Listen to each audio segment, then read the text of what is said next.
अस्सलाम वालेकुम। मोहम्मद अज़हर सिद्दीक़ अपने स्पेशल प्रोग्राम के साथ हाजिर खिदमत है। 6 मई 2025 मंगल का दिन है और मखसूस नशिस्तों का केस और दरख्वास्त 2 जजेस ने मुस्तरद कर दी और मैंने कहा था कि इसमें जजेस को बैठना नहीं चाहिए। अब वो बुनियादी तौर पर 13 रुकनी बेंच का ही केस बनाएंगे और कहेंगे 2 ने मुस्तरद कर दी है, लेकिन 11 रुकनी आइनी बेंच रह गया और समाज जो है वो 11 रुकनी बेंच के साथ। अच्छा कैसी होगी, चलें ये बात करते हैं। चीफ जस्टिस साहब तो बहुत कुछ मान गए और क्या ट्रांसफ़र किए गए जजेस जूनियर होंगे? इमरान खान से मुलाकात हो सकी या नहीं, या वजह क्या बनी? और 8 फरवरी का जो एहतजाज था, वो जो सड़कें ब्लॉक करने के वाले से, यानी वो अगर एहतजाज भी करते हैं तो क्या दहशतगर्दी है? यानी ये कमाल है। यहाँ पर हमारे यहाँ दहशतगर्दी को ऐसे बांटा जा रहा है। वो कहाँ गया सुप्रीम कोर्ट की डेफिनेशन के दहशतगर्दी कहाँ लग रही है, किधर नहीं लग रही, और कोई हमारी अदालतें इस वाले मामले को खुदारा अभी आर्टिकल 16, 17 उसकी पासदारी तो कर ले, 15, 16, 17 की। आप पासदारी ही नहीं करना चाहते। ऐसे जिन सब पे बात होगी। जस्टिस आयशा मलिक और जस्टिस अकील अब्बासी को मखसूस नशिस्तों की दरख्वास्तें सुनने वाले बेंच से अलग कर दिया गया। 11 रुकनी बेंच आईनी नज़रसानी की दरख्वास्तों पर समाअत करेगा। दोनों मेंबरान ने नज़रसानी दरख्वास्तें नाकाबिल समाअत देकर खारिज कर दी। अब ये बड़ा मज़ेदार सवाल है। It's a very intelligent order. यानी अब 13 रुकनी बेंच से जो है वो सुनेगा इस सारे केस को और उसमें अब ये कहा जाएगा कि जनाब 2 मेंबर बेंच ने जो सुना है ये वो बेंच का हिस्सा है। बेंच तो ख़त्म हो गया, वो ख़त्म कर दिया उन्होंने, वो आगे ही नहीं लेकर गए। फिर जो फैसला सुनाना था ये तो अंत की जाम पे होना चाहिए था ना। तो असूली तौर के ऊपर तो है ना, आपको नया बेंच बड़ा कॉन्स्टिट्यूट करना चाहिए था, 13 मेंबर बेंच ही। यानी अब तो एक ऐसी जगह, और मैंने बार बार कहा है, मैं बार बार पाकिस्तान तहरीक इंसाफ के वकला से मुतालबा कर रहा हूँ, मुतकाज़ी हूँ कि जनाब इस वाले मसले के अंदर बड़ा सीरियसली सोचें। 26वीं आईनी तरमीम पहले फ़ैसला करें। मखसूस नशिस्तों के फ़ैसले में ये जल्दी मत करें।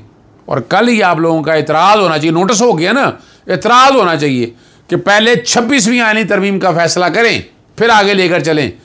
और उस फैसले पर अमल दरामद अभी तक क्यों नहीं हुआ, ये सवाल पहले इन चीज़ों पर पहले सवाल आना चाहिए, उसके बाद आप नज़रसानी की तरफ लेकर आएँ। मगर लग यही रहा है कि ये शायद ये इन्हें एतराज़ ना उठाएं और मखसूस नशिस्तें आपके हाथ से चली जाएं। मैं तो बड़े अरसे से कोशिश कर रहा हूँ। लाहौर हाई कोर्ट के अंदर जो तरमीमी सेक्शंस हैं वो मैंने चैलेंज किए हैं, आपके सामने मैंने बड़ी वजाहत के साथ उन केसेस को लेकर आया हूँ कि आपने आइन तोड़ा है। आइन पाकिस्तान 1973 के तहत हिस्सा ब मुताबिक जुस्सा मिलना है। जो आपकी जितनी सीटें हैं वो पार्टी कोई है या नहीं है, देखिए ना, कोई नहीं आता ना। आप आइन की गलत तशरीह तो नहीं कर सकते ना। आप ये कहा जाए कि बंदा पार्टी नहीं था ना, सवाल ही पैदा नहीं होता। और उसके हवाले से मैंने आपको याद होना चाहिए तरीके अदम एतमाद वाला केस के अंदर सुप्रीम कोर्ट ने फैसला किया 7 अप्रैल को और 28 मार्च से 3 अप्रैल तक 7 दिन पूरे होते थे, वो तो मुस्तरद कर दी।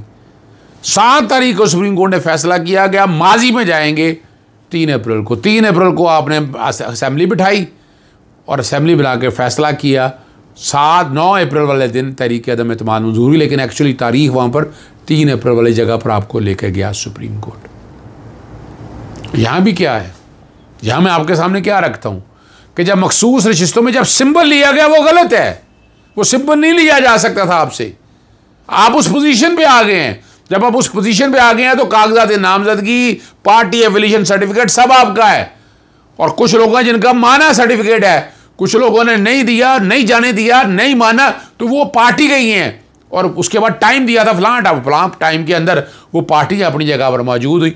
और मैंने वैसे ही बताया था कि ये पाकिस्तान तहरीक इंसाफ के प्लेटफॉर्म से गैर जमाती तो नहीं मैं कह सकता, सिंबल के बगैर ये कैंडिडेट उनके थे, वेबसाइटें देखे उठाकर।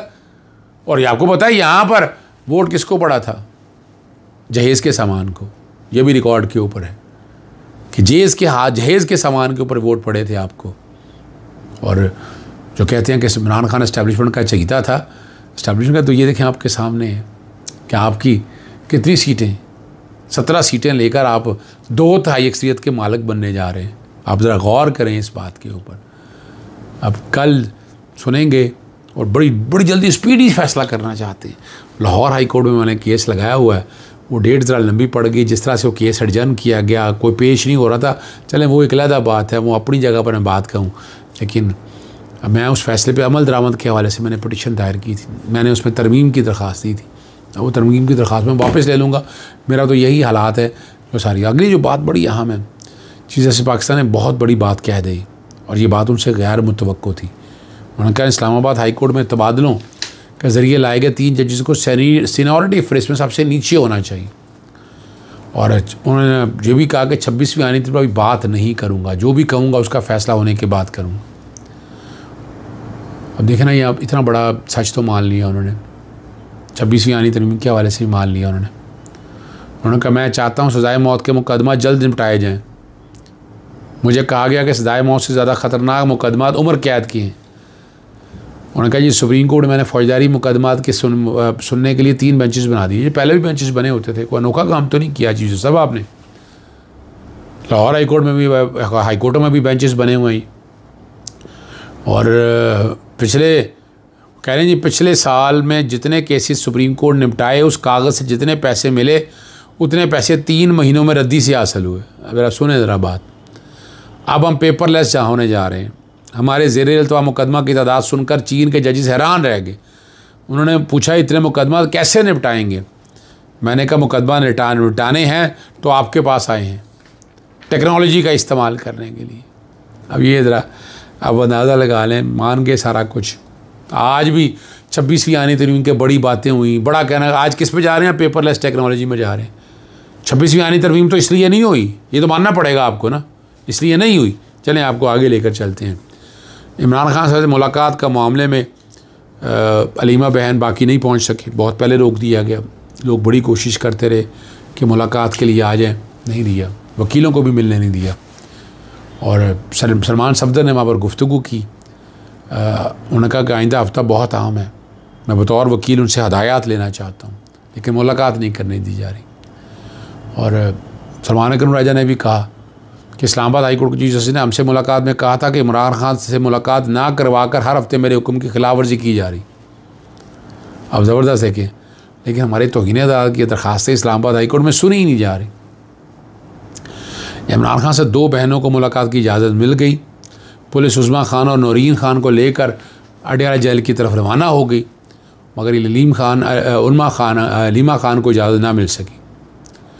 और पिछली दफ़ा भी आपको पता है कि नौरीन खान और उस्मा खान को 2 घंटे इंतज़ार करवा कर इमरान खान से मुलाकात नहीं करवाएगी। स्टेज के ऊपर ना हेयरिंग हो रही है, ना जेल ट्रायल हो रहे हैं, कोई नहीं पूछ रहा, ना हमारी अदालतें इस हवाले से बात कर रही हैं। अदालतों को तो बात करनी चाहिए ना, अगर जेल ट्रायल हो रही हैं तो चीज़ सामने आनी चाहिए ना, दोनों चीज़ सामने आ रही। यानी आगे चलते हैं। वह इंसदार दहशतगर्दी अदालत लाहौर के सड़क 8 फरवरी को ब्लॉक करने के एहतजाज करने का केस है और सनम जावेद ने ज़मानत बाद गिरफ़्तारी दायर कर दी और सियासी बुनियाद पर मुकदमा दर्ज किया। पुलिस ने जिस्मानी रिमांड के दरमियान कोई चीज़ रिकवर नहीं की और इस्तदा की गई है कि अदालत ज़मानत बाद गिरफ़्तारी मंजूर कर ले।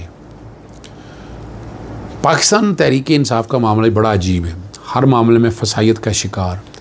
इंट्रा पार्टी इंतखाबात का मामला भी बड़ा अजीब है। मुस्लिम लीग काफ के इंट्रा पार्टी इलेक्शन साफ और शफाफ करार दे दी, इलेक्शन नोटिफिकेशन जारी कर दिया। चौधरी शुजात हुसैन सदर, चौधरी सालक हुसैन नसीरी नायब सदर, मोहम्मद तारक हसन पार्टी के सेक्रेटरी जनरल मुंतखब हो गए और उनके इंतखाबात भी हो गए। पीपल्स पार्टी के इंतखाबात हुए, नून लीग के भी हुए, कानो कान किसी को खबर नहीं पहुँची। मगर जब बात पाकिस्तान तहरीक इंसाफ के हवाले से आई तो आपने देख लिया, कभी चेयरमैन का मसला आ गया, कभी इंतखाबात का मुतादा बना दिया गया, अकबर के पास एस बाबर की कोई पटिशन आ गई। अगर जो भी हुआ वो पाकिस्तान तहरीक इंसाफ के साथ हुआ, बाकी तो मक्खन से बाल की तरह निकल गई। ठीक है जी। और काबीना, इतनी बड़ी काबीना, इतनी बड़ी तनख्वाहें, ये सारा कुछ तो आप देख रहे हैं, ये रिकॉर्ड के ऊपर है। काबीना ने दिया क्या है वो भी आपके सामने है, वो भी आप समझ जाए। इजाज़त चाहता हूँ। अस्सलाम वालेकुम, अल्लाह हाफिज़। पाकिस्तान जिंदाबाद।